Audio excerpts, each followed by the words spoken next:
Exactly. So tell us about how you got into doing stunts.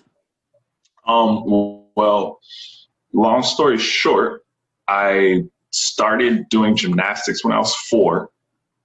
And then I actually made the decision at the age of 12 to stop doing gymnastics and then started training martial arts. And then through junior high and high school, I played all the sports and everything. And then when I graduated high school, I was like, oh, I want to go play sports in college. And that didn't work out. And so I ended up doing what I actually wanted to do. I did theater.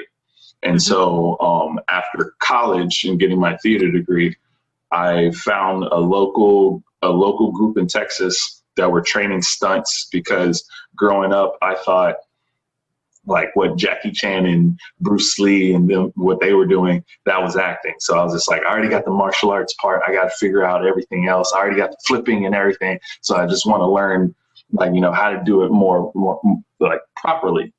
And just like trained with this one group for like 8 years, and slowly but surely just started to understand the difference between the acting world and the stunt world. And then, like, you know, you have certain actors who meld it together and stuff.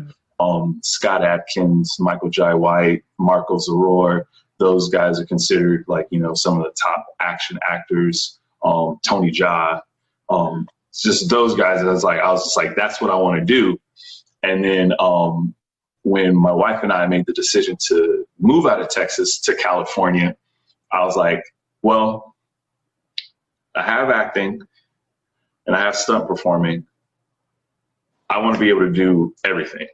And, you know, for the longest time, like, you know, years ago, people would be like, well, if you're ever going to go to California, you got to pick a lane. You can't swerve back and forth and stuff. And I was just like, no, I'm gonna be the difference. And so far, it's actually been working pretty well until the pandemic. But yeah. And so I just was, the way I came into it was just like, I'm a physical person. I love movement. I did dance. Like I said, I did martial arts. I did all of these things. And so I wanted to continue to figure out ways to do that. And then while I was living in Texas, I had, you know, friends that are filmmakers that were like, you know, they're like, man, I have no idea how to do this fight scene. And I'm like, I know how to do it.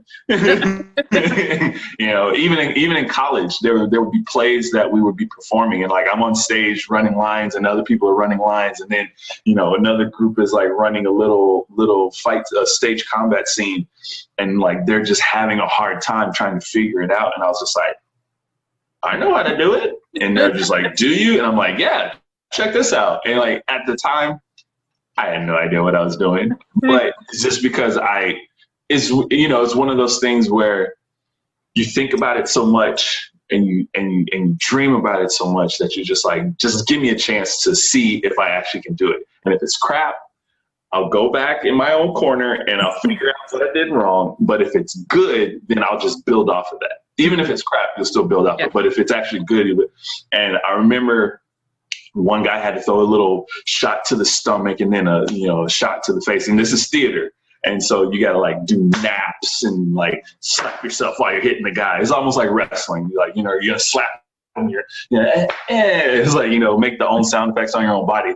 And like, you know, the director of that play was just like, that was great. And I'm like, yes, I know what I'm talking about. And so like, I just ran with it.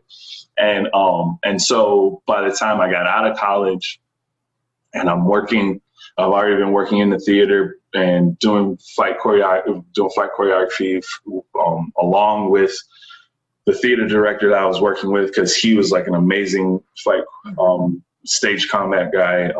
His actual name is Guy Roberts, and we did this amazing sword fight scene for Richard III. And I just remember when we were choreographing it, I was just like, this is the most epic sword fight I've ever been in.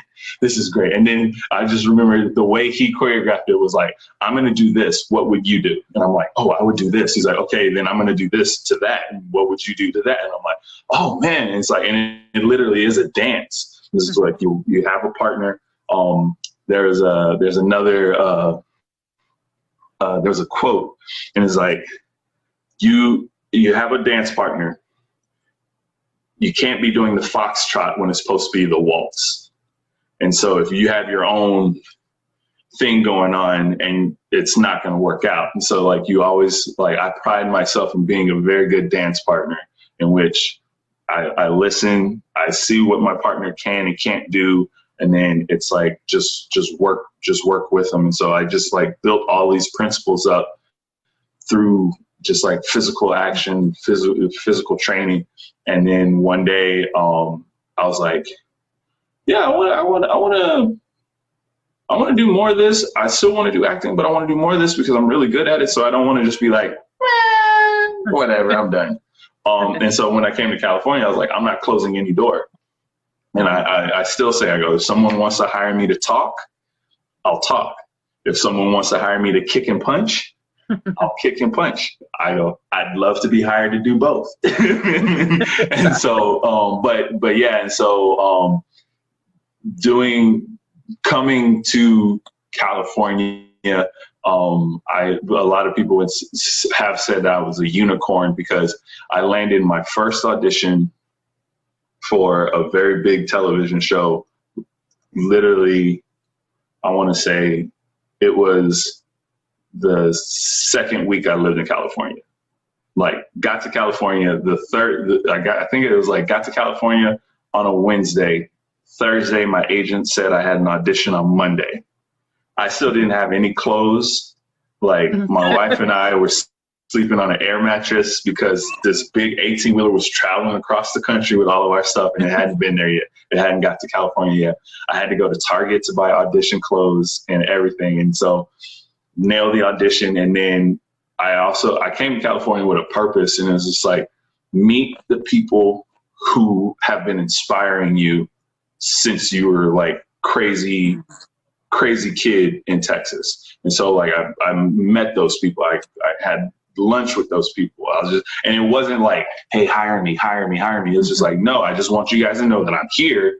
I'm a real person. I'm not just some dude in the comments who's just like, oh man, that was cool. How long did it take to train this and stuff?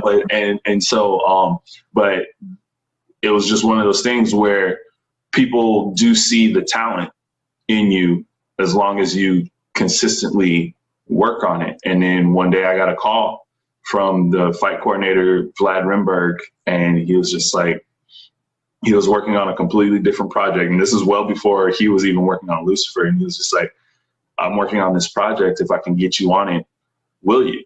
And I was like, yeah. And that was, I want to say almost 4 years ago. And wow. I'm still consistently working with him. And then when Lucifer happened for that big fight between DB and Tom Welling, he's like, hey, I need your help on this previs. And previs is just like, they come in, they film the fight to a certain extent, no costumes or anything, just enough to know how the action is going to play out. And in the way Vlad films it, it could literally just like, you could just literally just put it in the show. It's like, we don't have the costumes on, and like, we don't have all of the props and everything, but it's good enough to where it's like, this is really good. And we filmed the previs and we hand it off to the production. The production looks at it. They relay it to Vlad if he needs to change anything. Then they show it to the actors, and then the actors and the stunt team gets together to train anything, change whatever they need to change, and then get ready for the film day. And so I go in there, and I was just like, oh yeah, I'm just helping out. It's just like, I just thought I was just helping. And then the stunt coordinator at the time, Merritt Yonka, he comes in. I like to say he's a very old school stunt guy. So he walks in, looks me up and down, and goes, yeah, he'll do, and then walks out. And I'm like, I'll do. And then I look at Vlad, and Vlad just has this like smile on his face. It's just like, it worked. And I'm like, what are you talking about? And then DB comes in, and I'm like, hey, I look like you. You look like me. What is this? It's like, what's going on here? And then makeup comes in, and they're just like, oh yeah. At the time, my beard wasn't as extreme as it is now, but I still had a beard, and they're just like, oh yeah, we can just like, trim that up and blah, blah, blah. I'm like, what's going on here? And then they're like, all right, well, on like, Tuesday, you'll come in, get costume, get makeup, and then we're gonna shoot this fight. I was like, wait, I'm his double now? Okay. And so like that's off to the races. And it's just one of those things. I pride myself in being, I like to say, a nerd when it comes to action, specifically like martial arts action, whether it's indie or like, big time Hollywood, like martial arts action, and video games and stuff like that. It's like I'm actually like a big time nerd. And so I can hold my own in conversations, but I also, like, now that I'm in California and like I've said, I've been here 3 going on 4 years, I'm still new. And like a lot of the people that I've met, they've lived out here longer and they've worked on some incredible things that I've gone to the theaters in the past to watch, not knowing that they were in it. And now I'm just like, yo, I saw you in that. Oh my gosh. And like, I truly like geek out, and they're just like, okay, all right, calm down. And I'm just like, no, you don't understand. It's like, I'm a sheltered kid from Texas. It's like, this is amazing. This truly is like, this is Hollywood. And so, but yeah, and to like, I truly sometimes sit back and I'm just like, man, I joke around with my wife, like we'll be sitting down and like scrolling through Netflix, and like now that Lucifer's on there, like we'll just scroll through and it's just like, continue watching. And I'll be like, hey babe, guess what? I work on that show. And she's like, shut up. I know.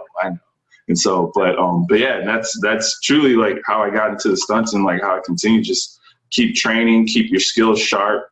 Maybe once in a while, try to learn something new that's not going to kill you. And then just hope that somebody somewhere takes notice and likes what you can bring to the team. And then you just ride it as long as you can.